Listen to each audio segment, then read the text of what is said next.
నమస్తే అండి. రోజు చూస్తున్నారా ముగ్గులు? ఫాలో అవుతున్నారా? ట్రై చేస్తున్నారా ముగ్గులు? ఈజీగా ఉన్నాయా? ఈ రోజు నుంచి మనం మెలికల ముగ్గులు నేర్చుకుందాము. మన చిన్న పిల్లలు కూడా మనకి ఈజీగా వేసుకునేలాగా మెలికల ముగ్గులు వేర్చుకుందాం. ఓకేనా అండి?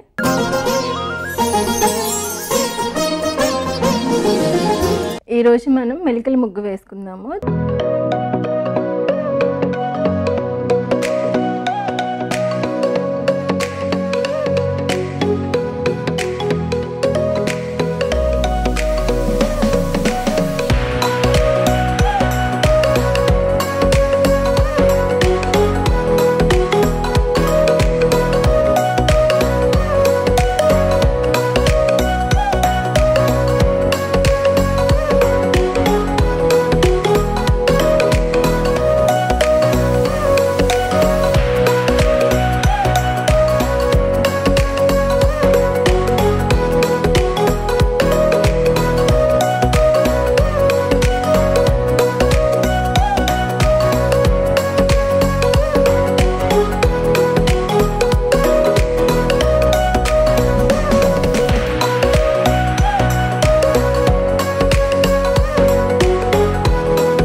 तटी सुप्तमुद्बोध्य कृष्णं वारात्यं स्वं श्रुतिसतशिरःसिद्धम् अध्यापयन्ति स्रोच्चिष्टायां स्रजिनिगलितं या बलात्कृत्य भुङ्क्ते गोदा तस्य नम इदमिदं भूय एवास्तु भूयः गोदा तस्यै नम इदमिदं भूय एवास्तु भूयः.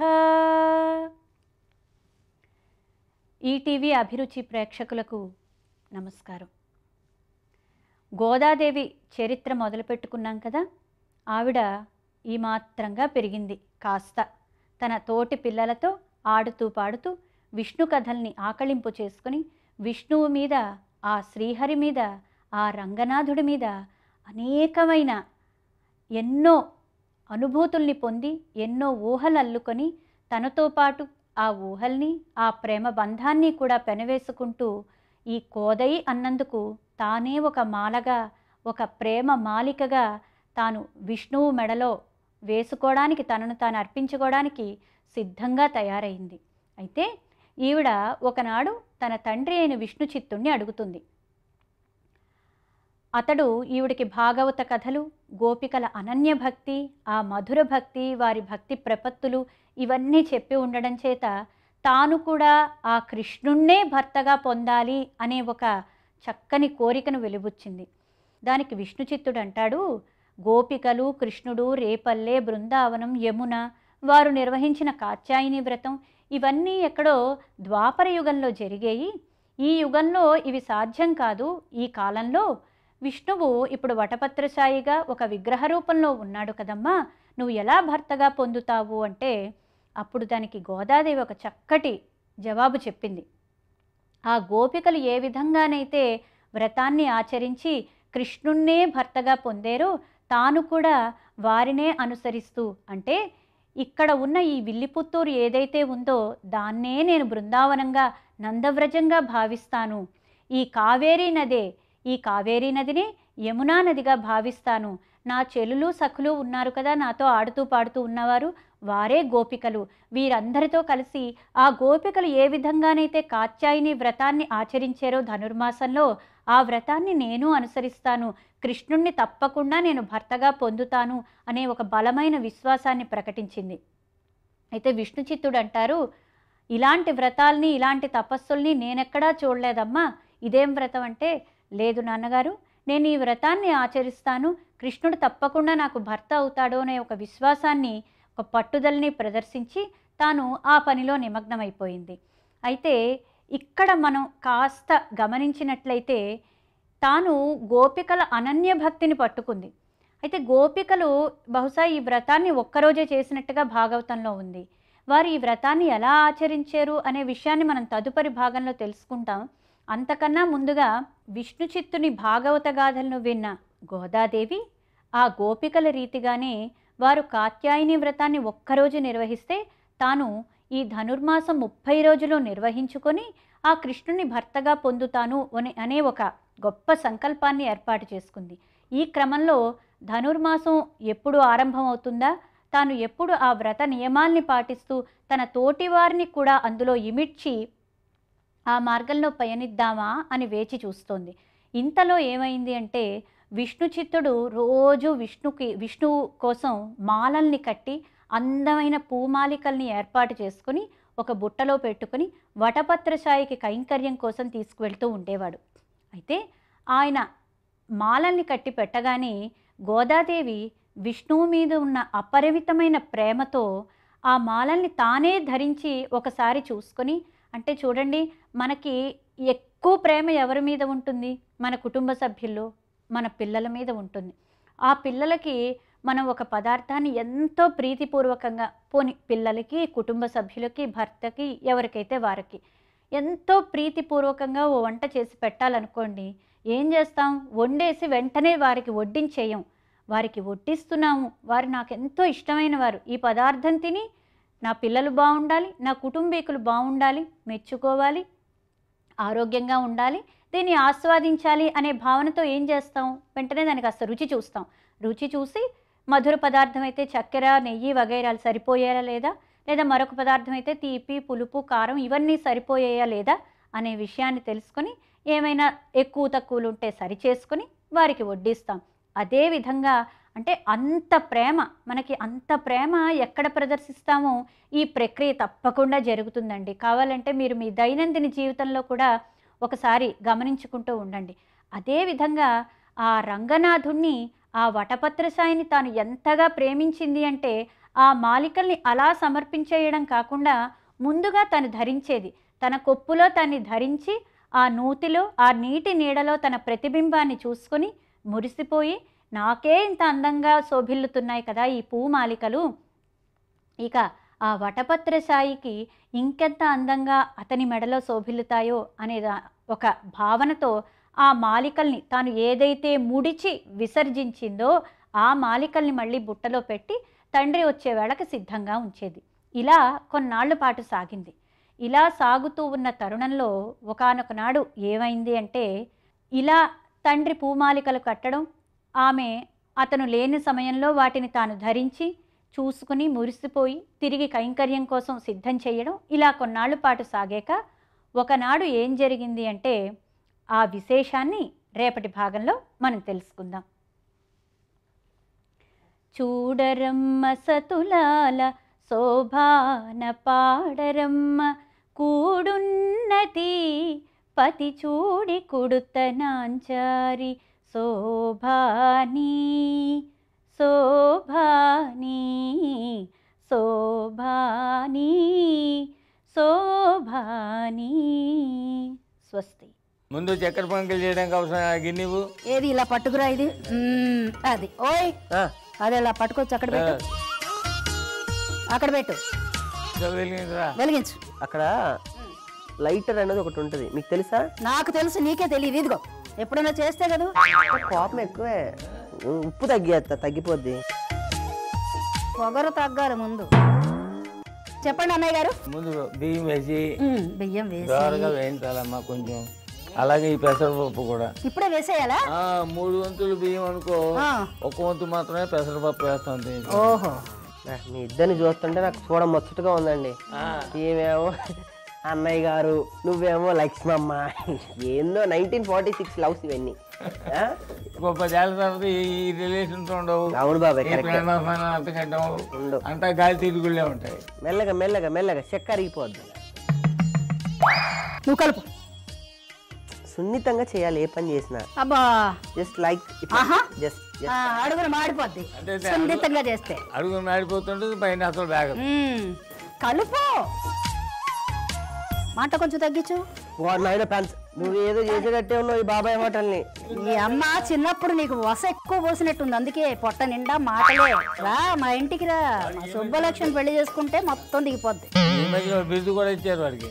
ఏమని? వాక్కాయ సామ్రాట్ అంటే వాగుళ్ళో కాయ అన్న. మా సుబ్బలక్ష్మికి వాగ్బంధన విద్య వచ్చు, అంటే నోరు మీయడం వచ్చు అని. ఏంటో ఆ కాలం భాషలు మా లాంటి వాళ్ళకి అర్థం కావు. నువ్వు మా ఎత్తుకి ఎదగాలంటే చాలా నేర్చుకోవాలి. గాని అన్నయ్య గారు, ఎసరు పోసేయమంటారా? పెసరపప్పు వేగిన వాసన వస్తుందా? వచ్చినట్టే ఉంది, మరి చూడండి మీరు. చూడా, నేర్చుకోవాల్సింది నువ్వు. చూస్తున్నా, కంగారు పడకండి.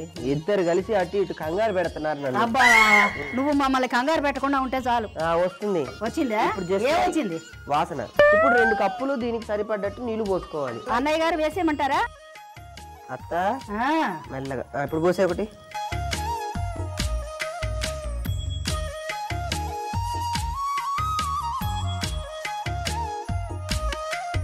పోయేస్తామా, ఇంకో కప్పు కూడా పోయేది. చాలు చాలు. తర్వాత ఈలోగా ఏం చేయాలి అన్నయ్య గారు? నెక్స్ట్ దాని మీద ఆ బాణలు పెట్టుకోవాలి, ఎందుకంటే నేతులు ఇవన్నీ వేయించాలి కదా. అవును, అదే తెలుసు కదా.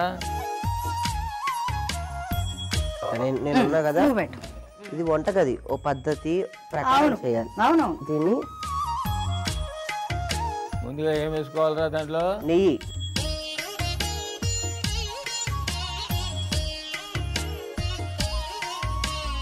ఉడుకుతానమ్మా అది. ఇందులో పాలు ఏమన్నా పోయమంటారా అన్నయ్య గారు కొంచెం? ముందు మూత వేసి పెట్టు. వేసి తర్వాత ఉప్పా? ఆ, చక్కెర పొంగల్ ఉప్పుతుంటే సన్న ఓ పంచదార వైట్ రెండు నువ్వు ఆగు, ఆయన చెప్తాడు. పంచదార కాదు బెల్లం కాదు. అమ్మ ఈ నెయ్యి కూడా దాంట్లో వేసే చెప్తాను. మొత్తం వేయాలి. వేసే. వేగడానికి కొంచెం టైం పడుతుంది కనుక ముందుగా కొబ్బరి ముక్కలు, జీడిపప్పు. అత్త మీ ఇంటి పక్క కాక ఆ పక్కన వెంకటలక్ష్మి అని ఒక అమ్మాయి ఉండాలి, ఉందా? ఒరే ఆ, నువ్వు దాంతో ఏం మాట్లాడావు అసలు? ఏం మాట్లాడాను? దానికి పిచ్చి వచ్చి దేశాలు పట్టుకుని పారిపోయింది. లేదు, ఒక్కసారి మాట్లాడితేనే పిచ్చి వచ్చిందా? రెండోసారి మాట్లాడితే పోయేదేమో పాపం. నాకు ఎందుకో బాబాయ్ ఒక్కసారి మాట్లాడిన వాళ్ళు రెండోసారి నేను ఎదవా అంటారు ఎందుకు? ఒరే నువ్వు వాడెవడో మా పక్కింటి వాడితోటి ఆ పిల్లాడు కేశవా ఏమిటో వాడి పేరు. అవును, కేశవరావు. అదే వాడు కోమల వెళ్ళిపోయాడు తెలుసా? నాతో మాట్లాడిన వాళ్ళంతా పిచ్చి ఎక్కడం కోమలు రావడం ఏంది బాబాయ్ ఇదంతా? సిద్ధపురుషుడు కదా. మహత్యరా మాటలా మరి. చూసావా బాబాయ్ నన్ను ఏదో నా పెద్ద సుబ్బలక్ష్మి నీకు మందులే గాని అన్నయ్య గారు తర్వాత ఏమిటి? కిస్మిస్లు అమ్మా. వెయ్యి. మీరు మీ ఆత్మీయ పలకరింపుల అన్నయ్య గారు. లేకపోతే నీలా అనుకున్నావా? ఒక్కసారి మన సినిమాని మీ దగ్గర నుంచి చూసినట్టు మీ ఇద్దరిని చూసి తర్వాత యాలకులు యాలకాయలు పొడి ఆగు, రుబ్బురోలు తీసుకుని అక్కడ పెట్టు. అరే తీసుకొచ్చాలే. చేతుల్లో సత్తు లేదమ్మా వాడికి. మెత్తగా పొడి చెయ్యి. ఓయ్ ఎక్కడ కొడుతున్నావు? దాని మీద కాదు, రోట్లో వేసి దంచాలి. మాడిపోతుంది చూసుకో. అన్నయ్య గారు అందులో పాలు పోయమంటారా? అమ్మ పోయొచ్చమ్మా. తర్వాత అయ్యో అన్నయ్య గారు చూడండి పాలు పోసేయమ్మా. పోసేనా?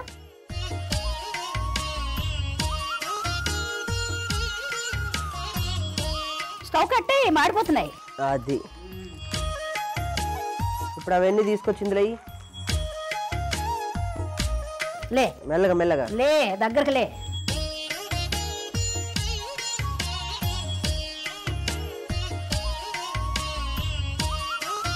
బాగా నేర్చుకో వంటలన్నీ.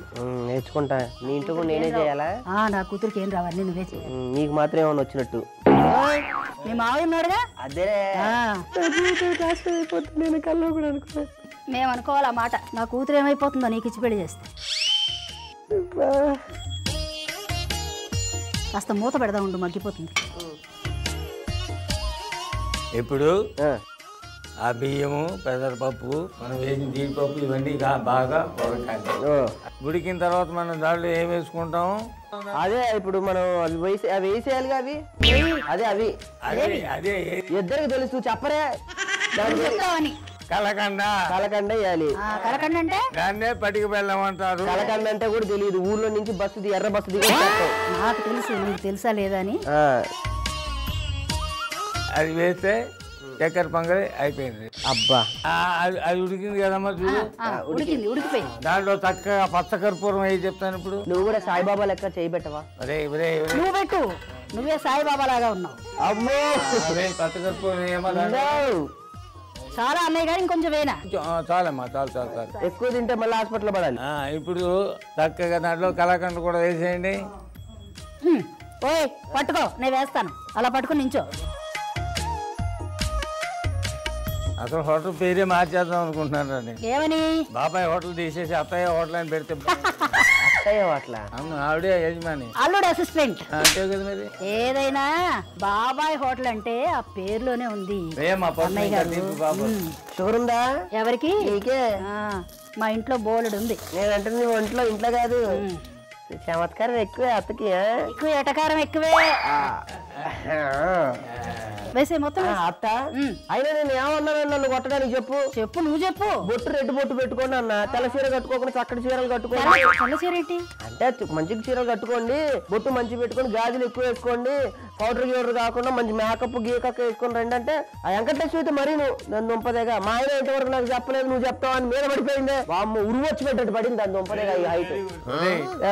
పేరెంటానికి వచ్చేటప్పుడు మొత్తం ఎలా రావాలో వాళ్ళకి తెలియదురా. మగాడి నువ్వు చెప్పాలా సన్నాసి. అన్నయ్య గారు అమ్మా చక్కెర పొంగలి అయిపోయింది కదా.